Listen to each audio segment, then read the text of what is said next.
I think the Braves are really set up in a lot of ways for a successful 2022, even prior to them winning the championship last year. So I'm really kind of excited about that.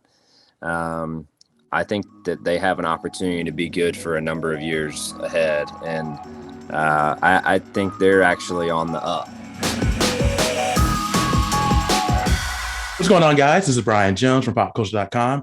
And joining me today is one of NASCAR's top drivers, the 2020 Cup Series champion, Chase Elliott. Chase, thank you so much for joining us today. How are you? Yeah, no problem. Appreciate it. Doing good. How about y'all? Doing good. And thank you so much for joining us. So I wanted to ask you this first. Right now, in the early stages of the season, you're tied with Ryan Blaney in the NASCAR Cup Series standings. Obviously, it's a long season. A lot is going to happen between now and the end of the year. But what's the biggest key for your team's success so far? Yeah, I think we've had pace at times. I think the successful part of it has been we've had a good balance and been able to be fast at certain points throughout a race. I think the not so good side of it is we just haven't been able to put a whole race together yet. It seems like we either be strong at one point, not so strong at another. Just need to kind of put a whole event together, and I think we'll be fine. So good news is I think the keys to success have been kind of all laid out there in front of us at different times. We just haven't capitalized on it yet. But I think we can. I think we will, and look forward to more opportunities ahead. So that actually leads into my next question: is what are some of the things that you're looking to improve on as the season progresses? Exactly what I just said. I think just trying to piece a whole race together. I think that's really been the biggest thing that has stopped us from having the success we want this year. So yeah, we just gotta put it all together. Start to finish on race day, and I think we're very capable of doing that. I feel like a lot of times we've done all of the hard parts throughout a weekend. We just haven't pieced together some of the essential pieces to a successful day. So yeah, we'll see how the next one goes. One of the bigger stories this season, even before this season, is the next gen cars. How has it been driving the new cars, and have you noticed any differences from the previous editions? Yeah, they're definitely different. They drive different. From my standpoint, I think that they're from the outside looking in, I'm not sure it's a ton different, but certainly driving, there's a lot of habits that, there's a few habits that you might need to break, or I might need to break at least moving forward. Which, I think it's been fun. It's been a new challenge, I think, for everybody. It's been a challenge on the drivers. It's also been a challenge on the teams to try to figure out how to set these cars up, how to build them, how to, shift the aero balance where they want it to be. There's a lot of fine details that go into it that are difficult and take time to figure out. So I think we're an interesting part of our year, because I think when the season started, teams were in all kinds of different directions on builds and setups and where they were going with everything. And now I think we're all kind of starting to navigate in the same direction. And I'm curious to see how things work out in the coming months when, we're all doing the same thing. Absolutely. And for Sunday, NASCAR returns to Martinsville. You had your share of success there over the years. What is it about that track that you like the most? Well, Martinsville is a tough place, a place that I really struggled with there early on, and took me a long time to ever have any kind of success there. It seemed like, and we finally got a package that suited me and how I wanted to drive the racetrack, and I was able to make some adjustments driving that I think better suited Martinsville, and we ended up in a pretty good spot, there by the end of that last generation's car. The problem with that now is we have a new car, and we're going back kind of to the drawing board, and really having to rethink a lot of our setup thoughts and how we want to attack the racetrack. I think it's going to be just a little different this trip than it has been in the past. So I hope that I'm still able to, find that balance and find that good spot to be in. Martinsville, I feel like, has just the razor thin of an opportunity to get your balance perfect for me. And I think it's probably a little different for a lot of people, but that's one thing that makes it so challenging on me.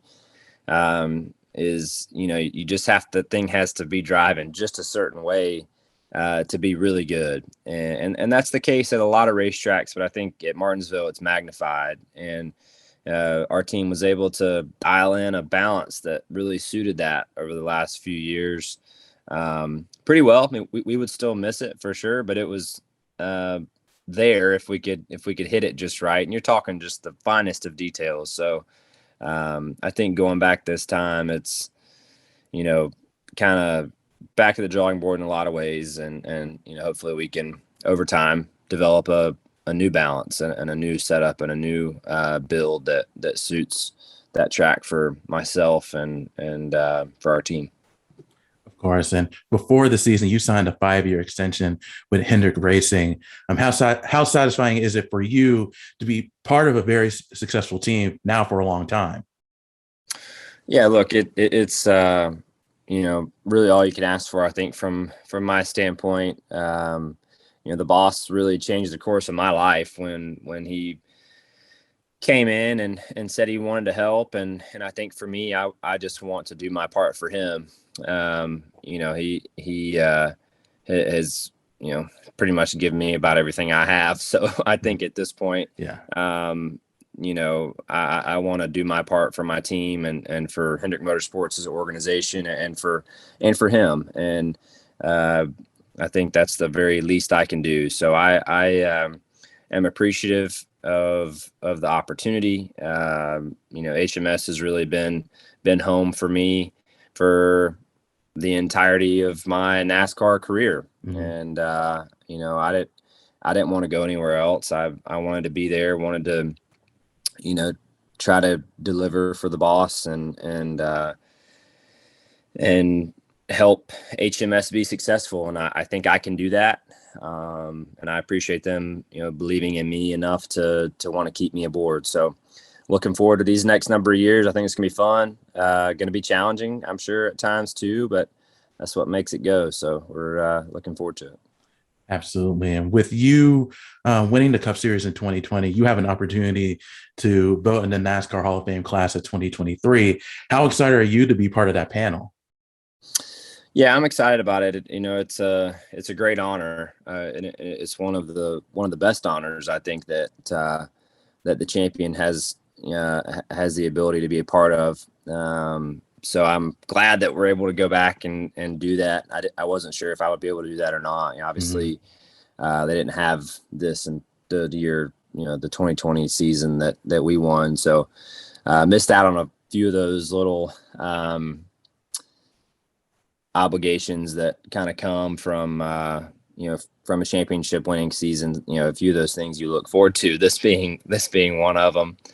So I'm glad we're able to go back and be a part of that. But I've never done it before, so I'm also kind of excited to learn the process and learn about some of the nominees, because while I do know some of them, I don't know the history and the stories of others. And I think that's where it's kind of a interesting balance. I'm on the younger side of our sport, so there are names that are on the list that I grew up watching and that I'm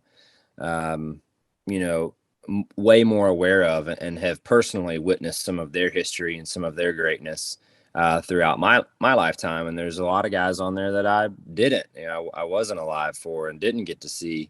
But that shouldn't make you appreciate them any less. I think it's important for voters that have the opportunity to vote to really learn about the history and the people you're voting on.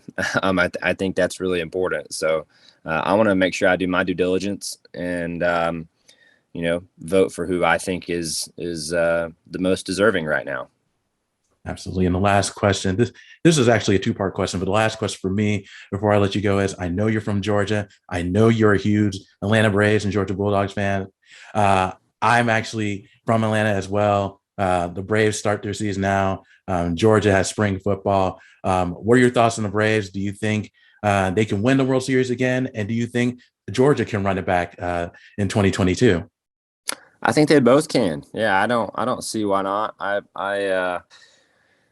think the Braves are really set up in a lot of ways for a successful 2022, even prior to. I think they're building, and I think they're just going to get better. So I'm excited about watching the Braves. To me, the Dogs have been up. Like I feel like that championship didn't surprise me as much, because I feel like they've really been amongst those top 5 teams over the course of probably the last 5 years or so, maybe more.